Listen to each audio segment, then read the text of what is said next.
Congress party ప్రతిపక్ష నాయకుడు రాహుల్ గాంధీ అరెస్టుకు నిరసనగా ఘట్కేసర్లో కాంగ్రెస్ శ్రేణులు భారీ శాంతి ధర్నా నిర్వహించారు. ఢిల్లీ జంతర్ మంతర్ వద్ద విద్యార్థులకు సంఘీభావం తెలపడానికి వెళ్లిన రాహుల్ గాంధీని పోలీసులు అడ్డుకోవడాన్ని కాంగ్రెస్ పార్టీ తీవ్రంగా ఖండించింది. మేడ్చల్ జిల్లా కాంగ్రెస్ కమిటీ అధ్యక్షుడు తోటకూర వజ్రేష్ యాదవ్ పిలుపు మేరకు ఘట్కేసర్ 6వ డివిజన్ అధ్యక్షుడు బొక్క ప్రభాకర్ రెడ్డి ఆధ్వర్యంలో ఘట్కేసర్ శివారెడ్డిగూడ నుండి అంబేద్కర్ చౌరస్తా వరకు భారీ శాంతి ర్యాలీ నిర్వహించారు. కార్యక్రమంలో సమన్వయకర్త గజ్జల కాంతం, డీసీసీ అధ్యక్షులు వజ్రేష్ యాదవ్, మాజీ ఎమ్మెల్యే మలిపెద్ది సుధీర్ రెడ్డి, ఉపాధ్యక్షులు వేముల మహేష్ గౌడ్, కాంగ్రెస్ పార్టీ శ్రేణులు పాల్గొన్నారు. నిరసన వ్యక్తం చేస్తూ ప్రధాని నరేంద్ర మోడీ రాజీనామా చేయాలని, విద్యాశాఖ మంత్రి ధర్మేంద్ర ప్రధాన్ మంత్రి పదవి నుంచి రాజీనామా చేయాలని కాంగ్రెస్ పార్టీ నేతలు డిమాండ్ చేశారు. నీట్ పేపర్ లీక్ అంశంపై నిరసన వ్యక్తం చేస్తున్న విద్యార్థులకు సంఘీభావంగా రాహుల్ గాంధీ, ప్రియాంక గాంధీ వెళ్లగా పోలీసులు అడ్డుకోవడం ప్రజాస్వామ్య విరుద్ధమని కాంగ్రెస్ నాయకులు తెలియజేశారు. విద్యార్థులపై జరిగిన పోలీసుల దుశ్చర్యను ఖండిస్తూ వారికి మద్దతుగా ధర్నా కార్యక్రమం నిర్వహించినట్టు కాంగ్రెస్ నేతలు తెలిపారు.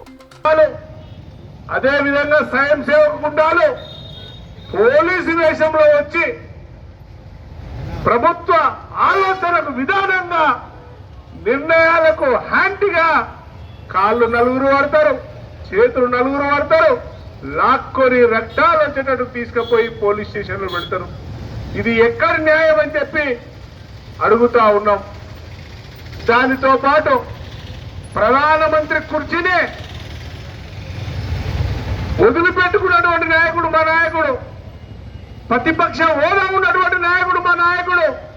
మా నాయకుని మరి ఆ కుటుంబం, వాళ్ళ నాయన, వాళ్ళ నాయనమ్మ ఈ దేశంలోనే ఒక వెలుగు తీసుకొచ్చినటువంటి నాయకులను మీరు ఆ రకంగా తీసుకుపోయి హింసిస్తే చూస్తుంటే ఎవరు ఊరుకోరని చెప్పి నేను తెలియజేస్తా ఉన్నాను.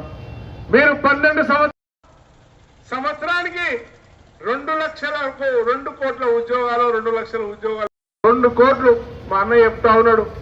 అయ్యా 2 కోట్లు కాదు, 12 సంవత్సరాల్లో నువ్వు 24 కోట్ల ఉద్యోగాలు మా పేద విద్యార్థులకు బాకీ ఉన్నావు.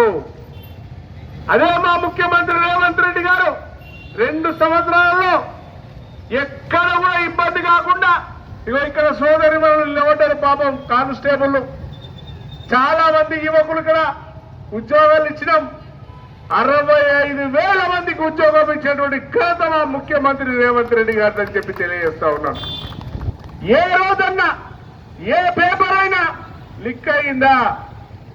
ఏ రోజైనా మా ముఖ్యమంత్రికి యాంటీగా ఇక్కడ ప్రజాప్రతినిధులు గిట్టని వాళ్ళు, టీఆర్ఎస్ వాళ్ళు కానీ మిగతా నాయకులు కానీ కోట్లలో కేసేస్తే నిలబడ్డదా? ఏ రోజన్నా స్టే వచ్చిందా చెప్పమని చెప్పి నేను భారతీయ జనతా పార్టీ నాయకులను అడుగుతా ఉన్నాను. మీకెందుకు సిగ్గు అనిపించట్లేదు? మీ పిల్లలు చదువుకున్న పిల్లలలో ఎగ్జామ్ కు ప్రిపేర్ అయిన పిల్లలు లేరా? మరి మీకెందుకు మానవత్వం లేదని చెప్పి నేను అడుగుతా ఉన్నాను. మీరందరూ ఒకసారి ఆలోచన చేసుకోవాలి. మేము ఆ ప్రధానమంత్రి కూర్చోడగలే, మేము నీ ఆస్తిలో నుంచి భాగం పడగలే, కానీ దేశంలో జరుగుతున్నటువంటి ఏదైతే లీకేజీలు ఉన్నాయో, ఎన్నిసార్లు పేపర్ లీక్ అవుతుందని చెప్పి అడిగినాం. పేపరు మీరు పబ్లిక్ గా కోట్లాది రూపాయలకు అమ్ముకున్నటువంటి మూర్ఖులు మీరు. ప్రజలను ఒకసారి ఆలోచన చేస్తూ ఉన్నారు. యువతరం వస్తే బాషివాయిలు పెట్టి వాళ్ళను కొడతారు, ప్రజాప్రతినిధులు వస్తే వాళ్ళని అక్రమంగా అరెస్టు చేస్తారు. ఇదెక్కడి న్యాయం? మీరందరూ కూడా ఎక్కడైతే పేపర్ లీకేజ్ అయ్యిందో దానికోసం వెంటనే ధర్మేంద్ర ప్రసాద్ అనే మంత్రిని రాజీనామా చేయించి మా రాహుల్ గాంధీ గారికి క్షమాపణ చెప్పాలని చెప్పి కోరుతా ఉన్నాను.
Hello hello hello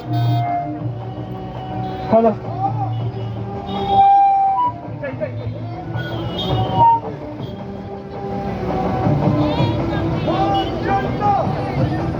hello hello hello hello